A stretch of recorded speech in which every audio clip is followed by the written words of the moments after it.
We are now on to week 2 of Phil 28, and we're talking about race this week. Um, a subset of, again, sort of social ethics broadly, again, I'm sampling different types of applied ethics. Um, so we're picking social ethics, and sort of a subset of that is about issues of race.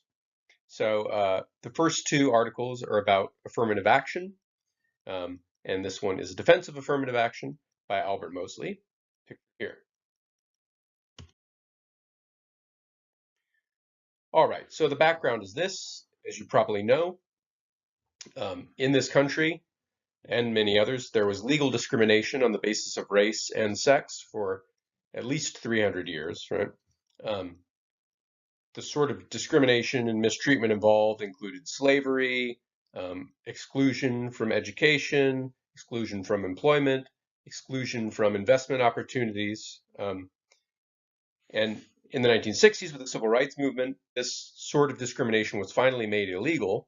Um, but right, the hundreds of years preceding that, and along with some of the sort of the current just attitudes of individual people, these sort of networks of people that had formed that helped each other out, and other sort of extra legal factors, it still had this effect of sort of you had many people who had been right mistreated for hundreds of years, sort of starting off, everyone else sort of having a head start, and then still all these factors sort of holding them back, right?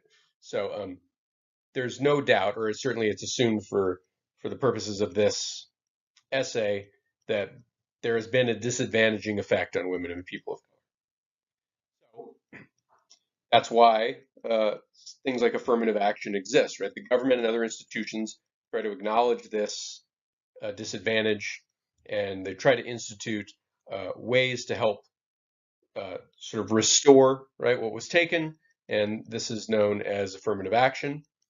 Of course, that term covers sort of a very broad and kind of vague set of positive efforts to ensure, in various ways, access to the things that were denied in the past, like education, employment, investment opportunities, right, for people, women of color, people, people of color and women.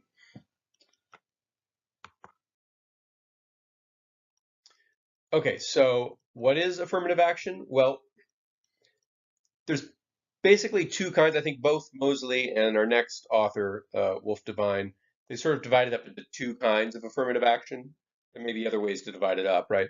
Um, there's one that almost nobody um, resists, right, or thinks is bad. And this is just making sure you put in extra effort uh, to notify, right, women and people of color of the opportunities that are now open to them, right? Ensure that they're so make sure they all know, sort of advertising these opportunities, and then also making sure that the process is fair, and so that they're not disadvantaged, right, in the process of choosing who gets awarded these opportunities. Um, they were disadvantaged in the past, right? They were explicitly not awarded these opportunities, so now we want to make sure it's a fair process. No one really disputes or thinks that's a bad idea. Um, and the intention is to sort of counteract the influence of these informal sort of good old boy networks. So I mean, once upon a time, right, the way you got a job a lot of the time, and it's still the case now, really. Um, you have a friend who has a friend, right? And you know, it's not uncommon for you and all your friends in this network to all be white men, right? Um, so it's trying to sort of short circuit that old network and make sure that anyone that could be qualified for the job knows about it and that they get a fair shot at getting the job, right? So call that the outreach and fairness measures. Um, and this cartoon, which my head is blocking, says we have a problem, boys, because of the economy now. We're going to have to be forced to hire outside of our good old boy network, right?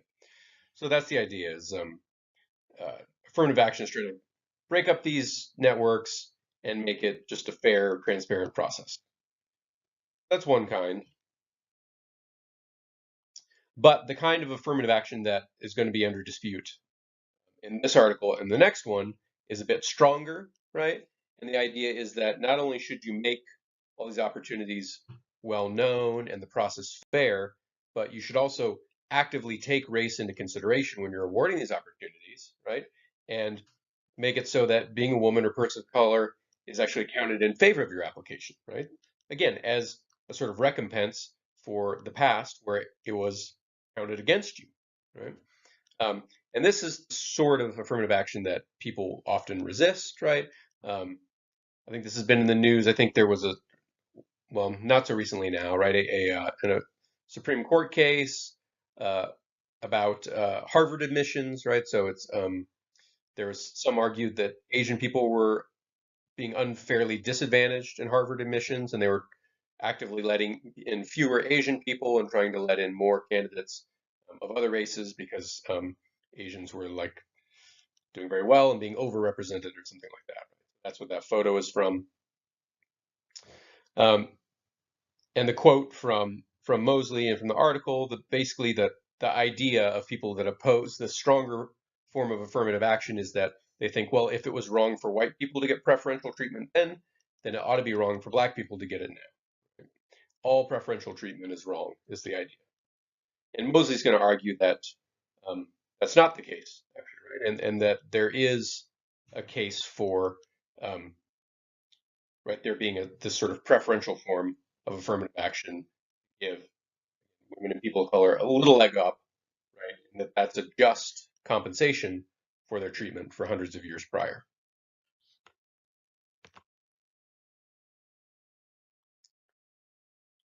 Okay, so why the preferential form of affirmative action? Um,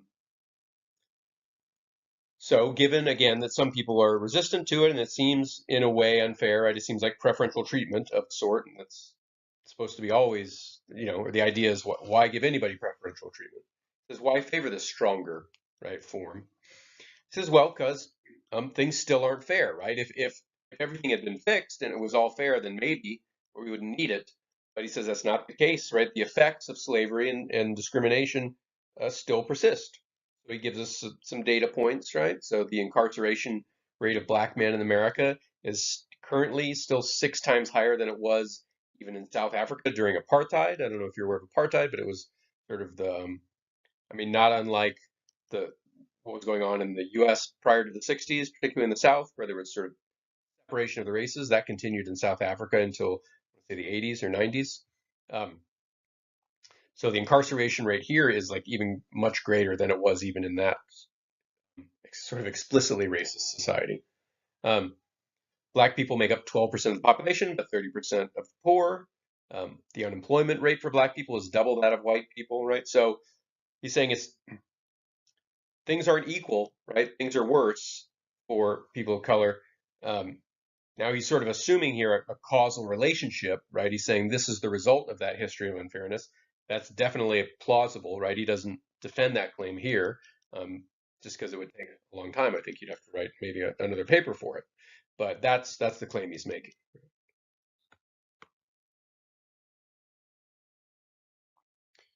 Okay, so let's say that we accept that. But okay, sure. Even currently, there are still inequalities and forms of unfairness that are the result of these historical wrongs, right?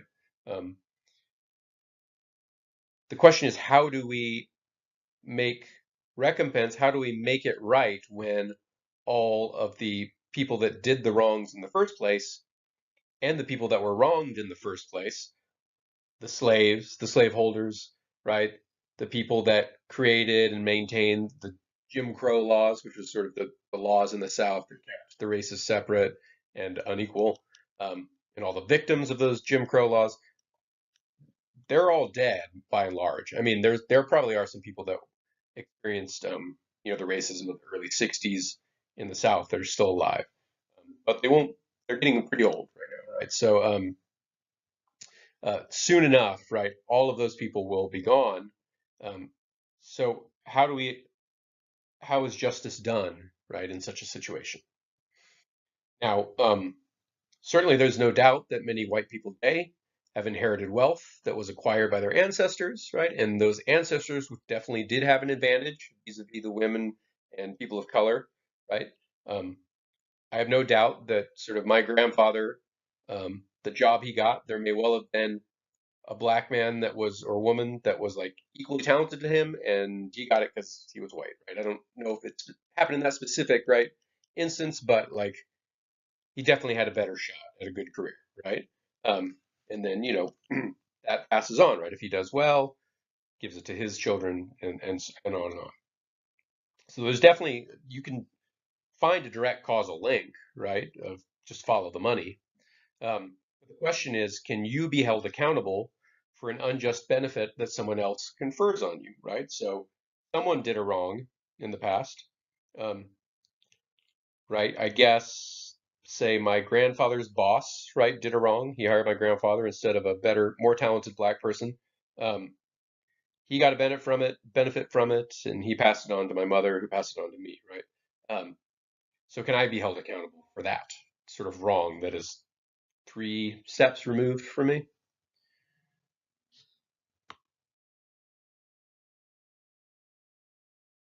So some philosophers have argued that you can't be held accountable, right, for a benefit that's was passed on to you, right, that someone else did a wrong to acquire.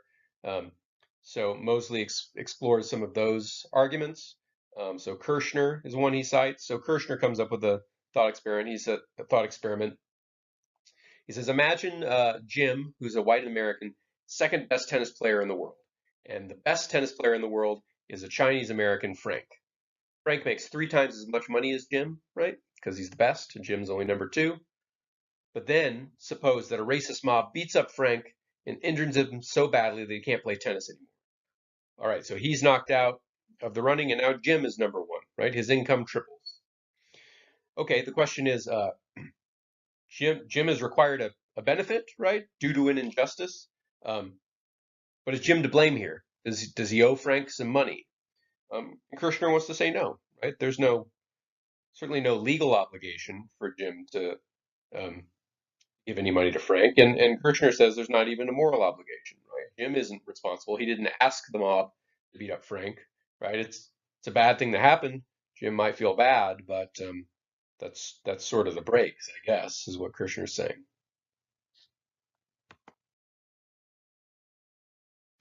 But Mosley says, hold on here.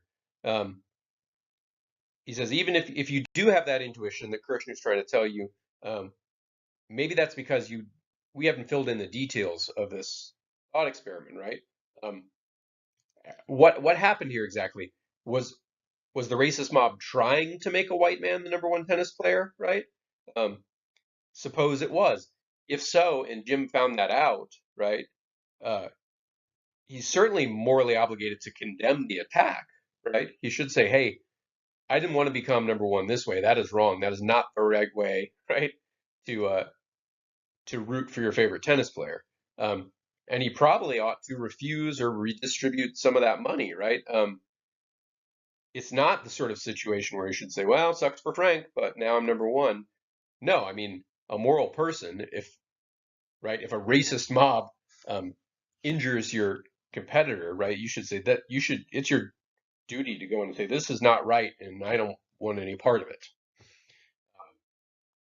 You should want to discourage that sort of behavior, and so should we. Right? Society should not be rewarding um, people on the basis of whatever racist mobs do. You don't want racist mobs running around the country hurting people so that they can get whatever their favorite candidates elected or their favorite um, favorite people benefit.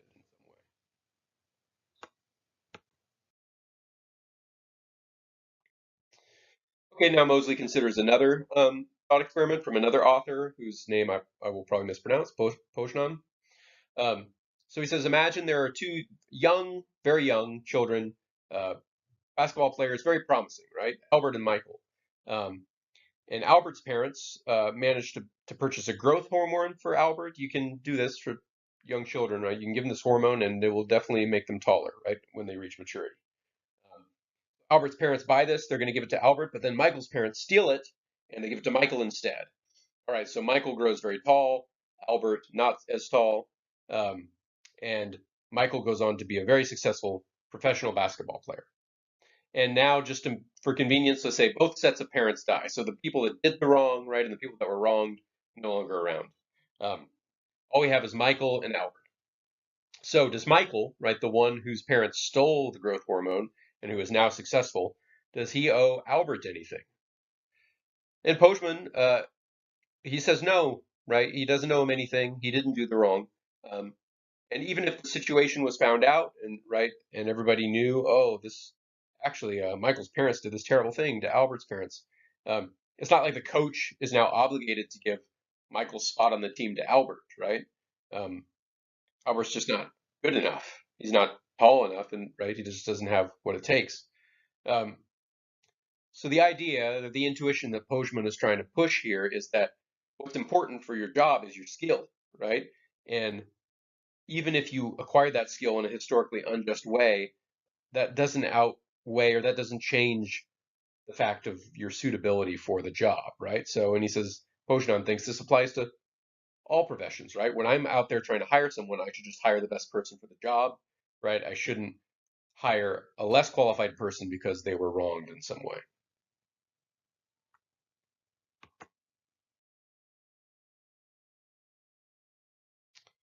Right? Well, Mosley wants to again also push back against this thought experiment. And again, he says, what sort of lessons and implications for the future are we meant to draw from this conclusion, right? If you can just go around unjustly benefiting your descendants, right? Just stealing from people and giving it to your kids, and then it's all washed away after you die, right? And your kids get to benefit. Um, what's what's to stop that sort of thing from happening on just a large scale? We know for a fact that people, almost all people, would be happy to sacrifice themselves to benefit their kids, right? So if I had to go to jail to make sure that my child would be right set for life, yeah, I might do that, right? Um, this photo is of a man saving a kid. I don't think the man is actually the kid's father. He's even just a bystander, but right, nonetheless, people are willing to go to many lengths, risk death, risk all kinds of things, right, to benefit children.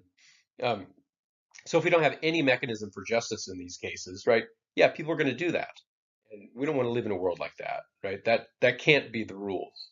Where steal whatever you want and pass it on to your kids, and then it's right laundered. The money is laundered, and they're off scot free. That doesn't seem fair.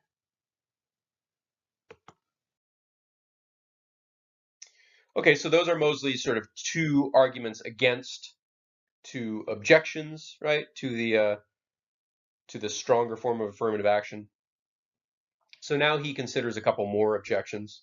Um, so one is that favoring people of color and women is going to actually end up harming the people it's meant to help, right? Because it's going to perpetuate the idea that they can't compete on a level playing field, right? It's going to create this idea that they're not good enough and they need a leg up in order to even sort of compete. And then furthermore, you harm society as a whole because you're not picking the best person for the job, right? We just need to, if we want to progress, we need the best and brightest doing the best.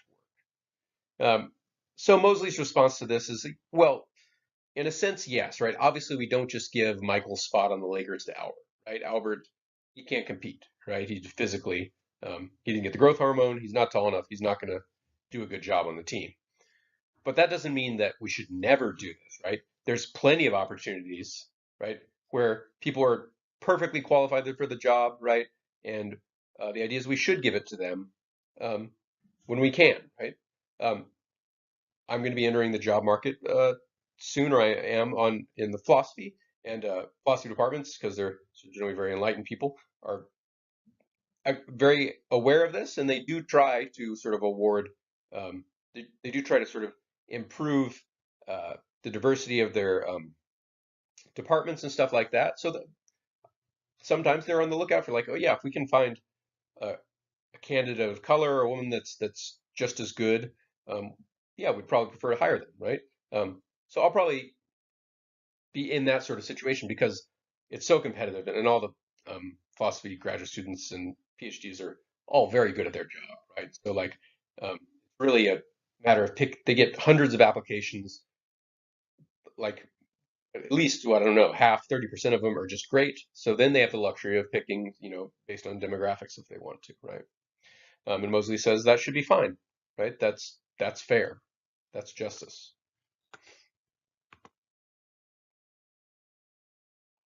Okay, so driving this point home, right? He says, in general, the idea is not just to compensate the victim, right, but to prevent the perpetrator from reaping the rewards of the injustice. What just we were saying. So here's an example now from Mosley to drive this point home.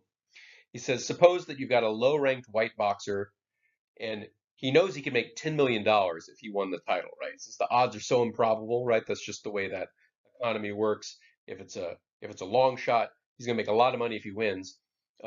Whereas the best boxer, the currently top-ranked boxer, is a black person, and if he won, he'd win $1 million because he's already the favorite, right?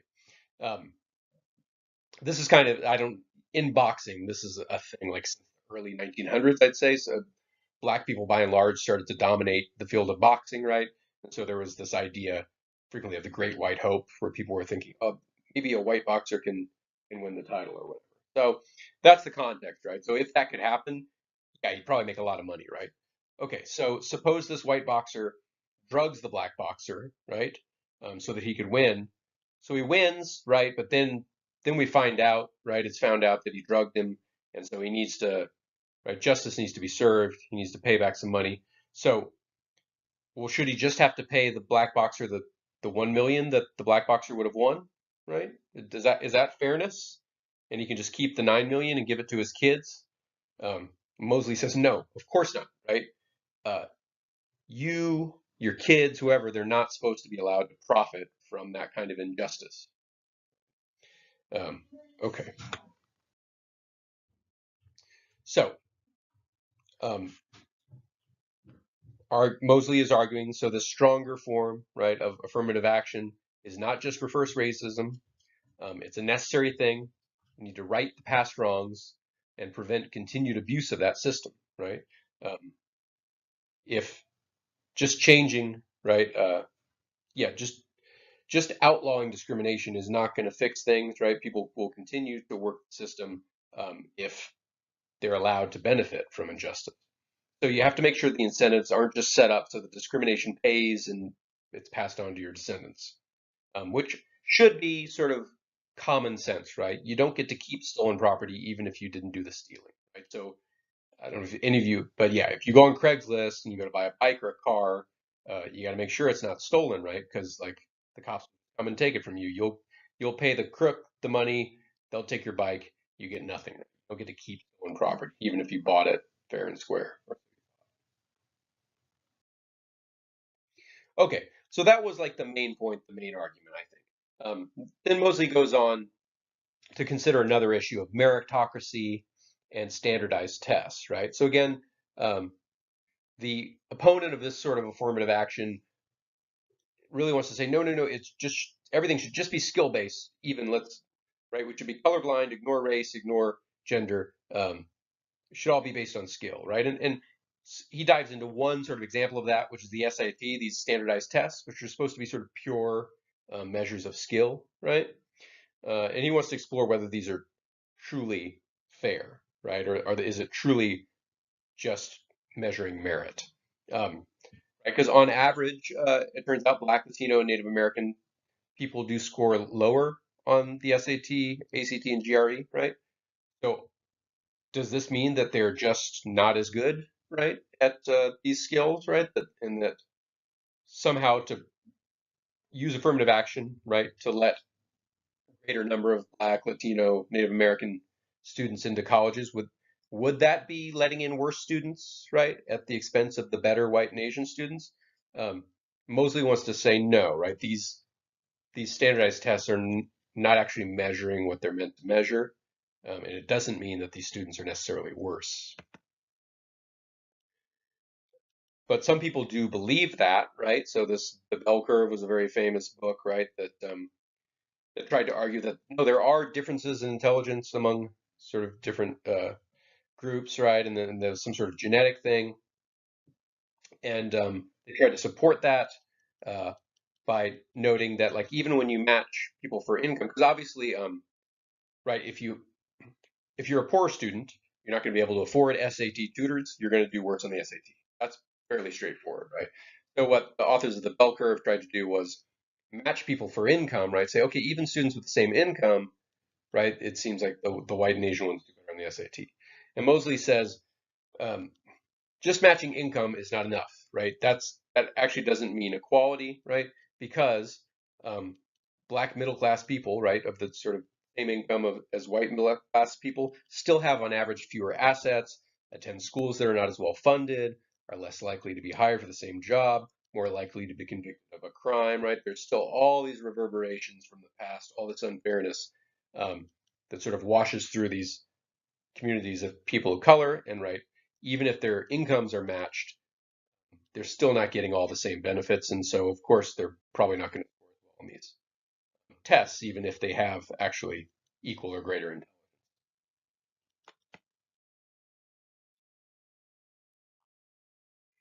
Now someone could just double down on that and say, well, no, the right, the being arrested more and the fewer assets, that's right. Which way is the causal arrow? So someone might point backwards and say, no, the reason it's lower intelligence which causes these fewer assets and things, right?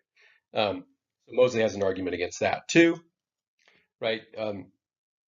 Says you have to question IQ tests as accurate measures even of innate intelligence, right? For one thing, IQ scores over the decades appear to be rising on average, like fairly quickly, right?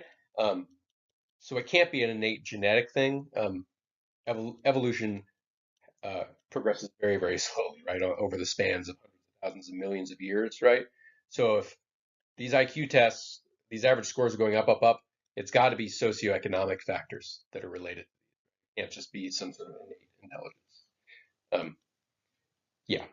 Uh, it's also possible the tests themselves could be biased, right? And this has been shown, there's very subtle ways that you frame the questions that can have an effect on the way scores for different people from different groups. I mean, it's simple as like if you have a math word problem that talks about tennis or something, and like you're from a neighborhood where you don't play tennis, right?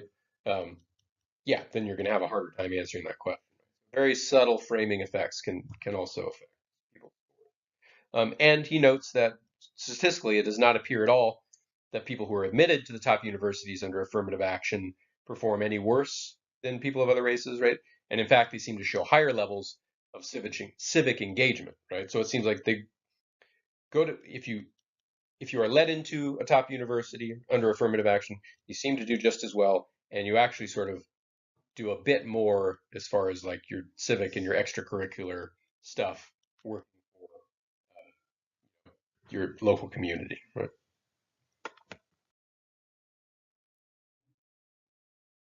Okay, so summary. Um, for the most part, Mosley's argument here, it consisted of knocking down various arguments against affirmative action. And I think that's because he sort of assumes that on its face, it's pretty obvious that women and people of color have been mistreated. And right, that mistreatment, justice would demand that right there is some sort of repayment or recompense for that. So I think he thinks all he needs to do really is refute a few of these sort of clever seeming arguments about, right, like the tennis player and the two basketball players, and if he can knock those down, then you're left with what he sees as sort of this obvious moral truth. Um, so, and I think his main point boils down to this. I feel it's said many times: you can't let people get away with mistreating others, even if it's after the fact and they're already dead, right? You have to sort of set a precedent that prevents some sort of like intergenerational sort of scheme, some sort of heist, right, where I steal money, give it to my kids, and then I conveniently die, and now, right, my kids are set for life. That's not justice. No legal or moral standard would say that's okay. And so it seems to entail that, right, there needs to be some, um, we need to fix, right, a wrong that's been done, and affirmative action is one way to do that. All right, the next lecture will be Celia Wolf Devine, who argues against affirmative action in this strong form.